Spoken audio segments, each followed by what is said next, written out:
technology? What we're looking at is the monitoring of my own solar and battery system at home. Now, the monitoring system is a generic platform called SolarMan Smart, and we encourage as many people to use it as possible. You can't control your battery management from this. You have to walk up to your inverter and press buttons. But for monitoring, to me, there's nothing better. So what we can see is overnight, there's me charging my car. Okay. So 7.5 kilowatts charging the car and running the house. Now, a lot of that energy actually comes from the battery. So I can show you here, how much did I purchase? So we purchased round about 4.5 kilowatts along there. The rest of it was from the grid. And then when the battery was exhausted, it all come from the grid. Yeah, so that purple is what we purchased. Right. Okay. But what I'm going to do, because you can see today's a really gloomy day, so there's not much blue on there. Blue is solar generation and red is usage. I've got to give the missus a pat on the back because she's not using much energy today either. I like that. But what I'm going to do is scroll down and we're going to look at the whole of July, and I'm going to show you 3 parameters. So this is a 4 kilowatt solar system in the Midlands. So I'm in East Anglia, but the northern edge at King's Lynn. Yeah. So a south facing system, 4 kilowatts. So the best of days will generate 25 kilowatts. Yeah. Yeah. So if you're paying 30 pence a kilowatt hour, there's £7.50 worth of electricity we've generated there a day. Right. Yeah. Now our usage, get rid of production. That's how much we consume in the house. Now we're quite sporadic because we've been driving an electric car for 8 years. I've just sold it. I bought a new one, but I put a smart charger in, and I'm trying to get used to the patterns and the programming. It's new to me. I've been selling them for 8 years, and now I've only just bought one.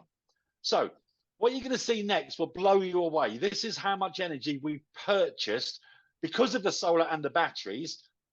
That is what you can see we've consumed, and what you can see there is what we've purchased. All of those purple lines are what we buy. Wow.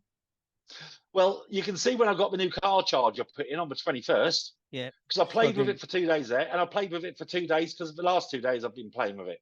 Yeah, yeah. Can see that. And all of that energy that we bought in was bought in at 7.5 pence a kilowatt hour overnight. Yeah. So if we look for the month, we can see your production in the winter is quite high. So your consumption is quite high, but because your production is quite low, you have to buy quite a bit. Yeah. But look what happens when you get through to March. All of a sudden, March, half of our energy comes from the solar. Yeah. And then in April, we used 460 kilowatts, but we only purchased 90. The same again in May. And then in June, we only purchased 35 kilowatts for the whole of the month. And so far this month, 56. And that's only because I charged the car up a couple of times. It's cost me about 14 quid a month to live and all of the motoring, new BMW. And it's cost us 14 quid a month to run, to run our house, run our life, run our business, the car, everything. 14 quid a month. And that's significant saving, isn't it? Significant. Oh yeah, I should be on about £200 a month the amount of energy we use, and we're not shy. Yeah, yeah. I've got a solar hot water system. I've got 4 kilowatts on the house with a big battery, 14 kilowatt, and then I've got my little system here on the shed which powers this building. Mm-hmm. So I've got projector. We've got 3 fridges and freezers. We've got lights. There's a full office. There's screens and all the rest of it, and it cost me absolutely jack during the day to run this. So we never use the words off grid. I mean, I can use 25, 26 kilowatts in a day and maybe take 200 or 300 watts. Yeah. You've got to be grid connected for this equipment to work. Yeah.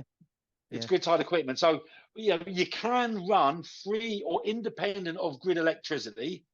But also what I discovered as well, you like this.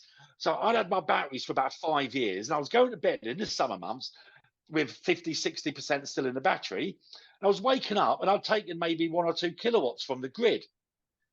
And I'm going, why is that when I've got energy in the battery? And I worked it out.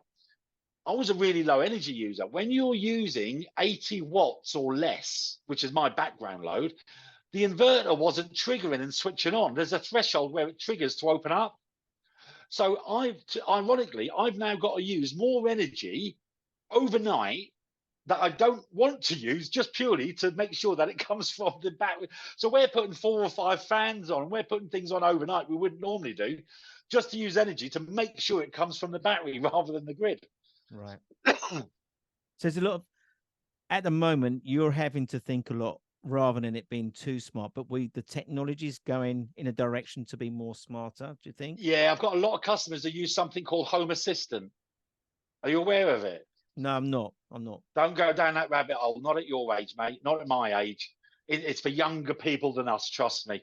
It's a very, very smart platform. It's very time intensive to set it up in the first instance, but it's the Internet of Things. Basically, Home Assistant is a platform on Google, and you can register all of your internet connected devices. Right. I've got people on a weekly basis sending me emails saying, "Oh, Kevin, my smart speaker used 32 watts last week, and all of it and my fridge uses this. And when the compressor comes on for the fridge, it goes up to 180 watts, then down to 35 watts." But then if you can see what's going on, I mean, on the monitoring, it's good. So let me come out of there again. On the monitoring, it's quite good. Yeah. So you can see what's going on. But on the smart, on the Home Assistant, you're now looking at the energy consumption of every single appliance in your house. And if you're into spreadsheets, boy, are you going to love this. Yeah. So yeah, the technology, the software development from the likes of Give Energy, the likes of the My Energy, you know, these are software development companies and technology companies. They're not battery companies, they're not solar companies, but integrating with our core products, and they're putting their management systems in. It is a bit of a game changer, especially on the smaller systems that we're putting in people's houses. It's nice to be able to see things on one app.